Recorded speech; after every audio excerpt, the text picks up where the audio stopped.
people is a leader's most important task. An organization cannot increase its productivity, but people can. The asset that truly appreciates within any organization is people. Systems become dated. Buildings deteriorate. Machinery wears. But people can grow, develop, and become more effective if they have a leader who understands their potential value. The bottom line, and the essential message of developing the leaders around you, is that you can't do it alone. If you really want to be a successful leader, you must develop other leaders around you. You must establish a team. You must find a way to get your vision seen, implemented, and contributed to by others. The leader sees the big picture, but he needs other leaders to help make his mental picture a reality. Most leaders have followers around them. They believe the key to leadership is gaining more followers. Few leaders surround themselves with other leaders. The ones who do bring great value to their organizations. And not only is their burden lightened, but their vision is carried on and enlarged.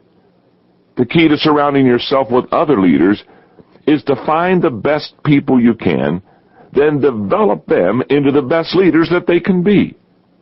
Great leaders reproduce other leaders. The greatest leadership principle that I have learned in over 25 years of leadership is that those closest to the leader will determine the success level of that leader. A negative reading of this statement is also true. Those closest to the leader will determine the level of failure for that leader. In other words, the people close to me make me or break me. The determination of a positive or negative outcome in my leadership depends upon my ability as a leader to develop those closest to me. It also depends upon my ability to recognize the value that others can give my organization and me. My goal is not to draw a following that results in a crowd. My goal is to develop leaders who become a movement. Stop for a moment and think of the 5 or 6 people closest to you in your organization. Are you developing them? Do you have a game plan for them? Are they growing? Have they been able to lift your load? Within my organizations, the Leadership Development Institute in Joy and Skyline Wesleyan Church, leadership development is continually emphasized. In their first training session, I give new leaders this principle. As a potential leader, you are either an asset or a liability to the organization. I illustrate this truth by saying, when there's a problem, a fire in the organization, you as a leader are often the first to arrive at the scene. You have in your hands 2 buckets. One contains water and the other contains gasoline. The spark before you will either become a greater problem because you pour the gasoline on it or be extinguished because you use the bucket of water. Every person within your organization also carries 2 buckets. The question a leader needs to ask is, am I training them to use the gasoline or the water? An organization's growth potential is directly related to its personnel potential. When conducting leadership conferences, I often make the statement, grow a leader, grow the organization. A company cannot grow until its leaders grow within. I'm often amazed at the amount of money, energy, and marketing focus organizations spend on areas that will not produce growth.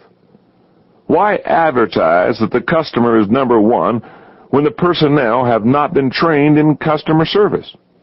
When customers arrive, they will know the difference between an employee who has been trained to give service and one who hasn't. Slick brochures and catchy slogans will never overcome incompetent leadership.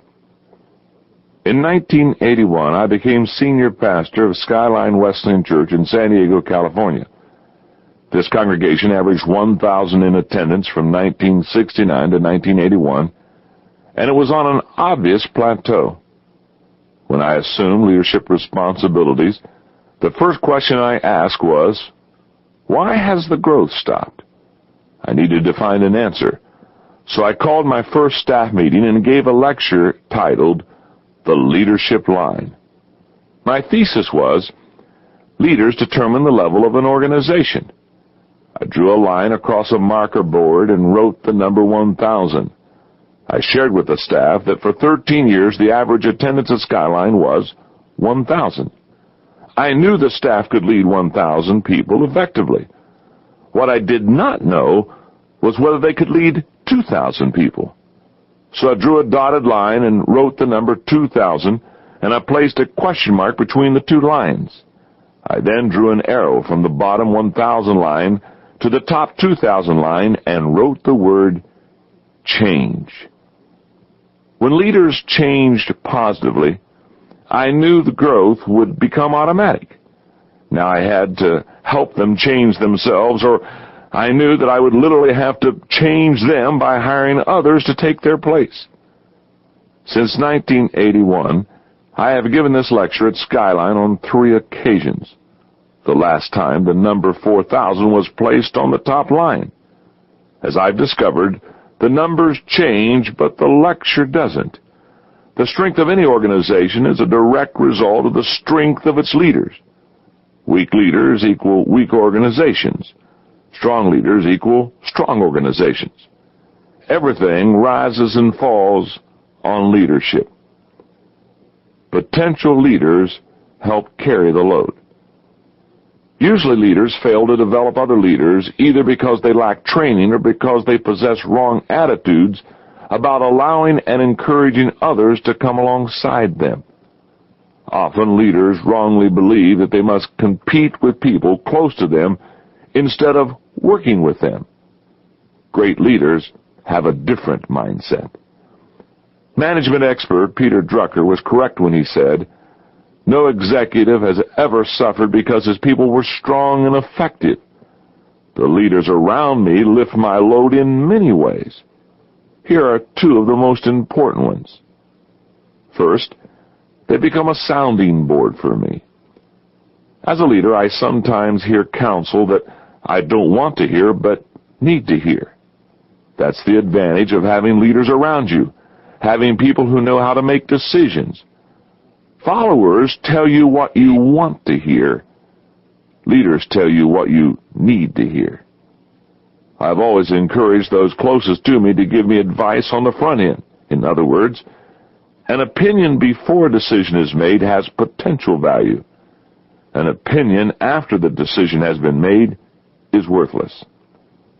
Second, they possess a leadership mindset. Fellow leaders do more than work with the leader. They think like the leader. It gives them the power to lighten the load. This becomes invaluable in areas such as decision-making, brainstorming, and providing security and direction to others.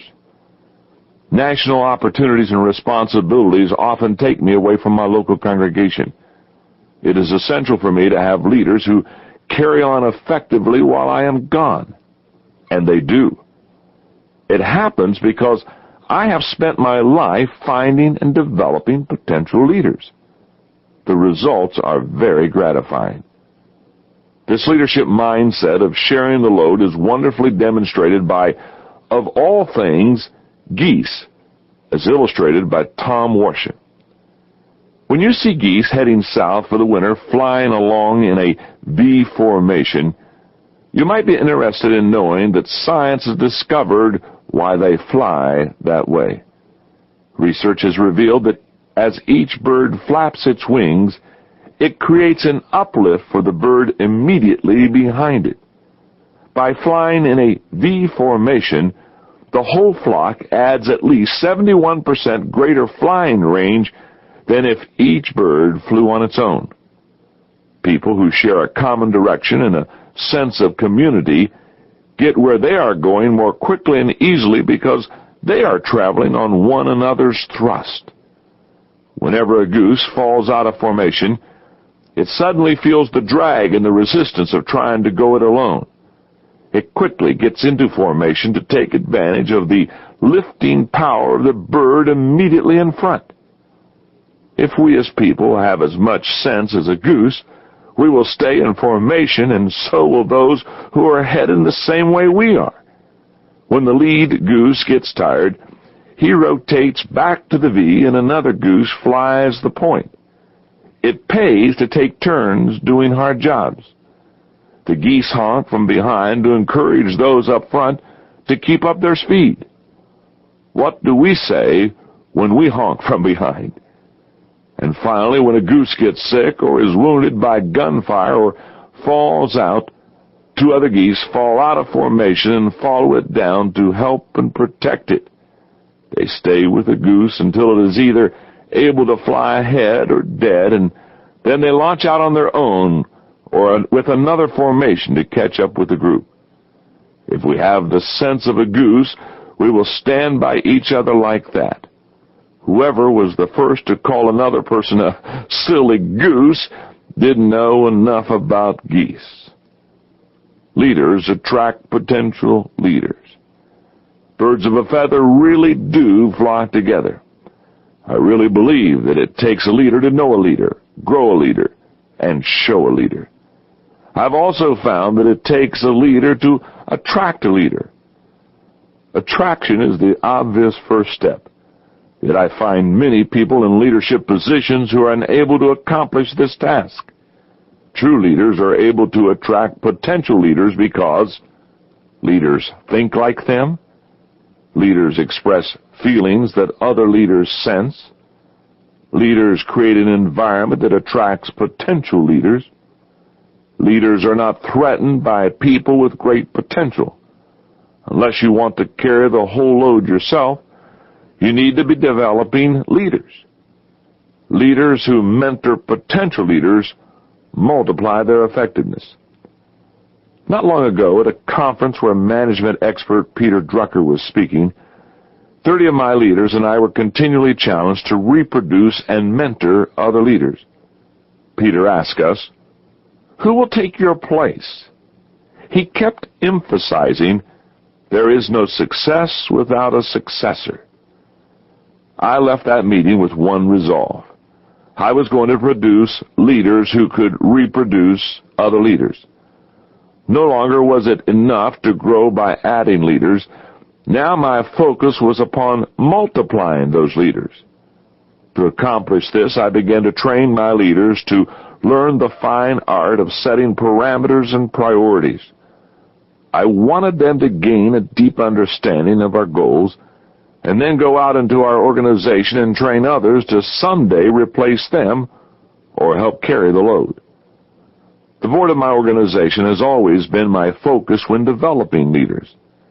In 1989, one half of my board members were brand new, and the group faced major decisions on a $35 million relocation project. I was concerned. Could decisions of such magnitude be made by rookies? However, my fears subsided at the next board retreat when I discovered that every new board member had been mentored by a former experienced member. The old board had heard me and implemented my teachings, and the new board was now benefiting. The new members had come into their positions already running with the rest of us. It was then that I realized an important lesson. Leaders create and inspire new leaders by instilling faith in their leadership ability and helping them develop and hone leadership skills they don't know they possess. My experience with the board shows what happens when people work together side by side. When people work for a common cause, they no longer add to their growth potential.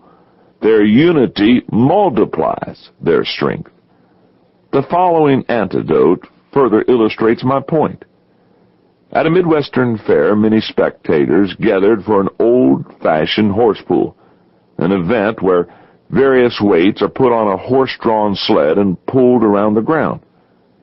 The grand champion horse pulled a sled with 4,500 pounds on it. The runner-up was close, with a 4,400.